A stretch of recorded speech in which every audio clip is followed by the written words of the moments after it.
উল্টে আমি এখানে এসে ফেঁসে গেলাম। ওকে যদি কেউ কিডন্যাপ করতো তাহলে দাদু সেটা জানতো, হিয়া জানতো অন্তত, নাহলে বাকি সবাই জানতে পারতো। কি ভাবছেন বলুন তো আপনি?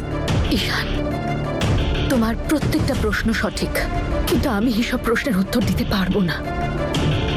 উত্তর তো তখন দেবো যখন আমি নিজে কিছু বুঝতে পারবো। আমি তো নিজেই কিছু বুঝতে পারছি না। এই মুহূর্তে যতটা তুমি অবাক হচ্ছ ততটাই আমিও। সবার কিছু জানার আগেই নম্রতা বাড়ি ফিরে চলে এসেছে, তাও আবার এমন ভাবে যেন যেন কিছু হয়নি। আমি অনেকবার জিজ্ঞাসা করার চেষ্টা করেছি নম্রতাকে যে ওরা কোথায় নিয়ে গেছিল, ওকে কি হয়েছে, কিন্তু ও তো আমাকে কিছু বলতেই গেল না। আর আমাকে দিব্যি দিয়ে দিল যে আমি যাতে কাউকে কিচ্ছু না বলি। আর ও আমাকে বলল যাতে আমি ওকে সোজা ব্যাংকোয়েট হলে ছেড়ে আসি। সেই জন্যই তো আমাকে এই আঘাতটার ব্যাপারে বাড়িতে সবাইকে বলতে হলো যে আমি পড়ে গেছিলাম। শোনো বাবা, জানতে পারলে যে ছুরি কে মেরেছে? আমি কিচ্ছু বুঝতে পারছি না আঙ্কেল। আমারও মনে হচ্ছে কারোর ষড়যন্ত্র এটা, কারণ আমার পুলিশ স্টেশনে বেরোনোর পর থেকে ঈশানের সেখানে ঢোকা পর্যন্ত কেউ সিসিটিভি ক্যামেরাগুলো অফ করে দিয়েছিল। আমার কোনো হিসেব মিলছে না কেন? আমার কেন মনে হচ্ছে আপনি মিথ্যে বলছেন? আপনাকে দেখো, তুমি আমাকে বিশ্বাস করবে কি করবে না সেটা সম্পূর্ণ তোমার ডিসিশন। আমি জানি না এসব কার প্ল্যানিং, আর আমার মনে হয় এটা সময় নয় এইসব বিষয় নিয়ে এখন ডিসকাশন করার। আজকে তোমার বিয়ের দিন, তোমাকে মণ্ডপে পৌঁছতে হবে। ওখানে তোমার মায়ের অবস্থা খারাপ হয়ে যাচ্ছে, খুব চিন্তায় আছে তোমার জন্য। এখন আমরা যাই ঈশান, পরে কথা বলা যাবে, প্লিজ।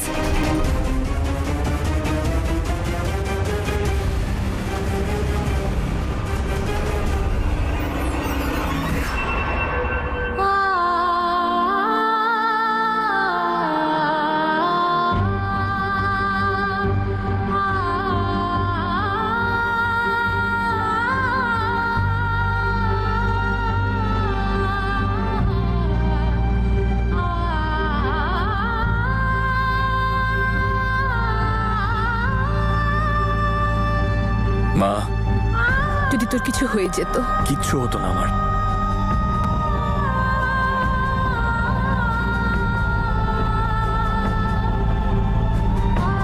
তুমি কাঁদছো কেন মা? আমি তোমার সামনে বসে আছি, জল জ্যান্ত। এই দেখো, সবকিছু ঠিক আছে। আমি ঠিক আছি, দেখ, একদম ঠিক আছি।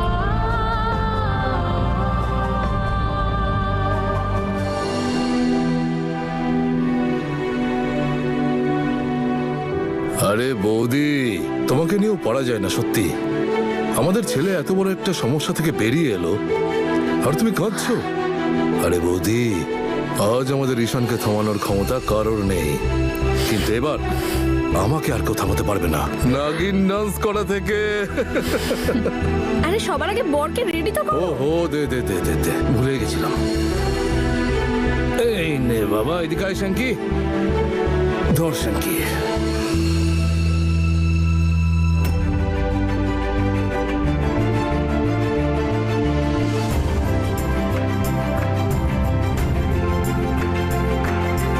থ্যাংক ইউ উপরওয়ালা, আমার নম্রতাকে সবসময় এভাবেই রক্ষা করো। চল বাবা, আরে চলো সবাই, নাচ গান করতে হবে তো নাকি নাকি এখানে বসে থাকবে? আরে চলো চলো চলো, আরে বৌদি এসো, চলে ঈশান।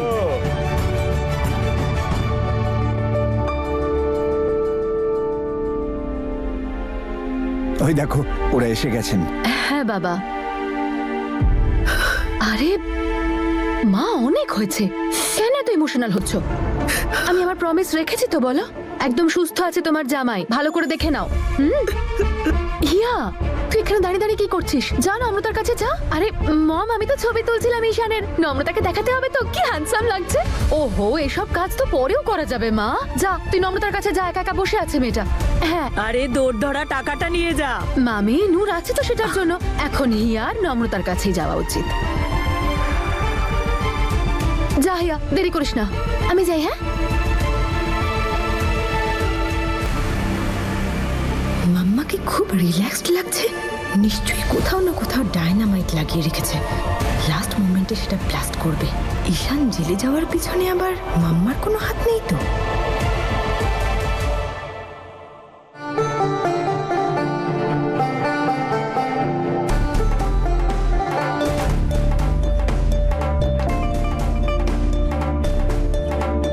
নমস্কার, স্বাগত। নমস্কার মা।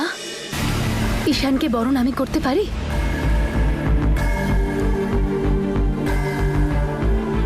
নেমা,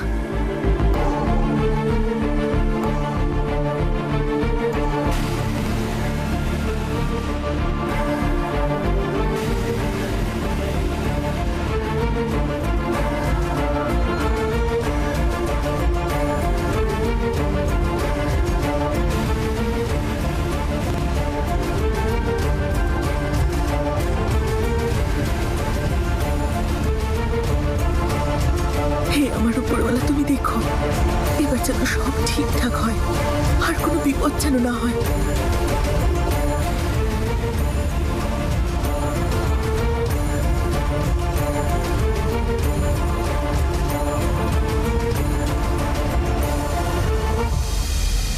উনি হলেন আমাদের ঈশানের কাকা, নমস্কার।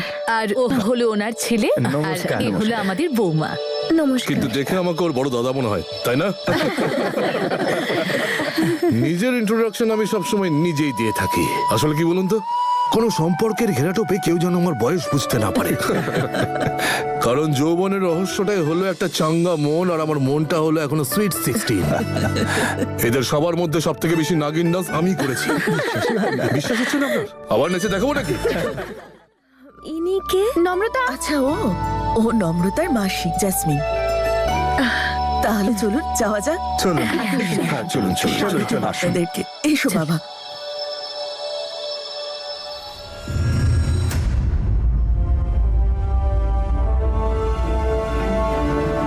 ঠিক আছেন আপনি?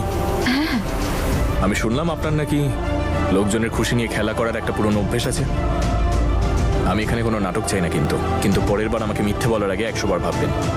আমাকে মিথ্যে বলে পার পাবেন না আপনি।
ভালো করে দেখো কোনে কে, আর ক্যালকুলেশন করে নাও।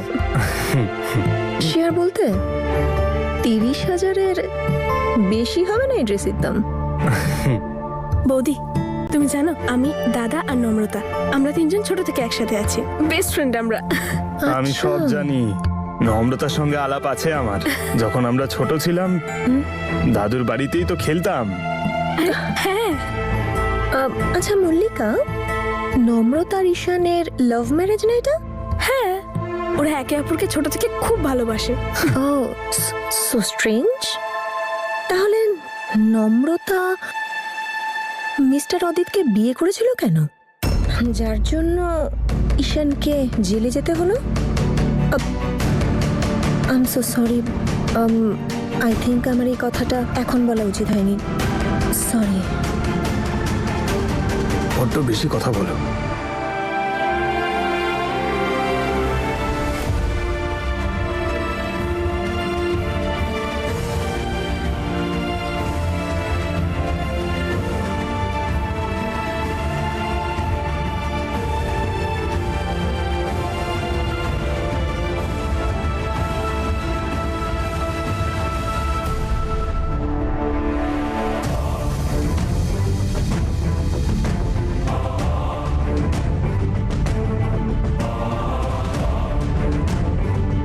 আরে বৌদি নাও।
আমি এই বিয়েটা করতে পারবো না।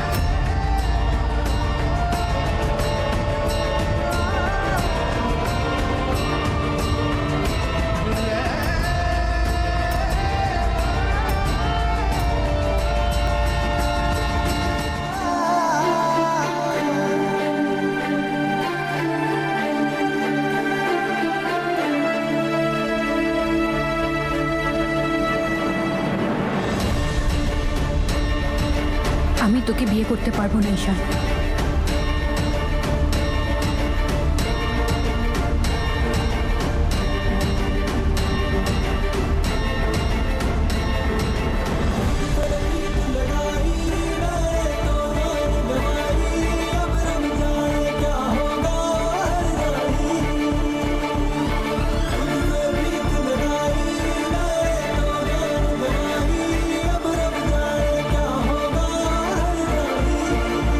ওই কি বলছিস তুই এসব?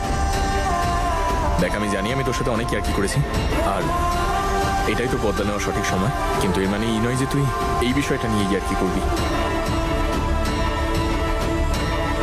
এটা ইয়ার্কি করার সময় নয়, এটা আরে আমাদের দুজনের বিয়ে হচ্ছে। চ আয়। আমি কোনো ইয়ার্কি মারছি না ঈশান।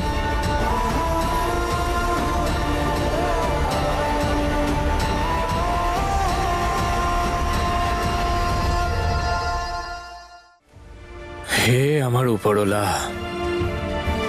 আমি জানতাম যে এরকম একটা মেয়ে আমার কপালে লিখেছে তুমি। মাথা মোটা না কুচু, আর দেখো কখনই আর কি করছে।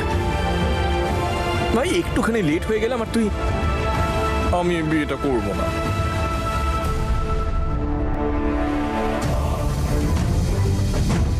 I am sorry. আর আমি জেনে শুনে লেট করিনি, ওই একটা সমস্যা ছিল তাই লেট হয়ে গেছি। সেটা নিয়ে পরে বলছি, পরে ভালো করে বোঝাবো তোকে। এই নে কান ধরে ক্ষমা চাইছি। ওঠবোস করতে করতে সরি, সত্যি এরপর কোনোদিনও লেট করবো না, মানে কখনো না। আরে আমি লেট করবো না পিঙ্কি।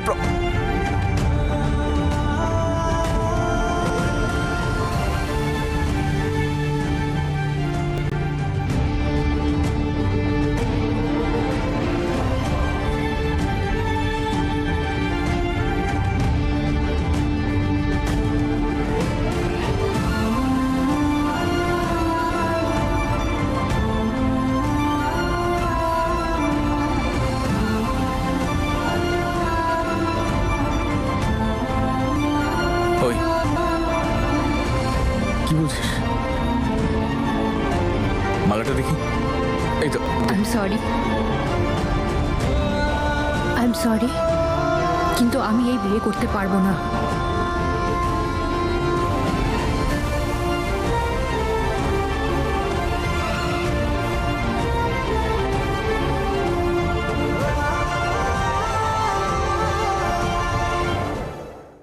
আরে মা, এসব কি বলছিস তুই? এমন কথা মোটেই বলতে নেই রে মা।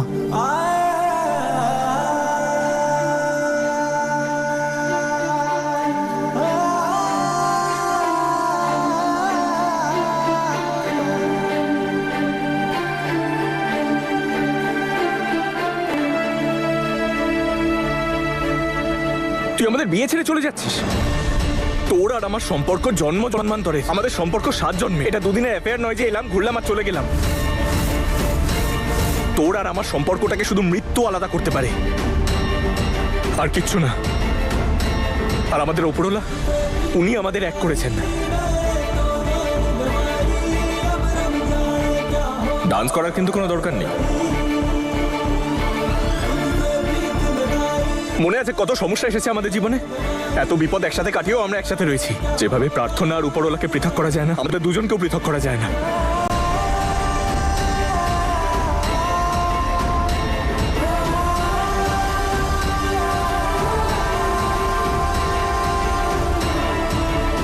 আরে পোকা, আমরা দুজন একে অপর থেকে আলাদা হতে পারি না। তুই ছাদে দাঁড়িয়ে চাঁদ দেখতে ভালোবাসিস তো? তুই তো সবসময় বলিস যে আকাশের চাঁদটাকে ঠিক একদম আমার মতন দেখতে। জ্যোৎস্না ছাড়া চাঁদকে কিন্তু কখনোই ভালো লাগে না। একটা সারপ্রাইজ আছে, বাঁধন খুলছে কিন্তু চোখ খুলবি না। ঈশান তুই আমার দিব্যি। 1 2 3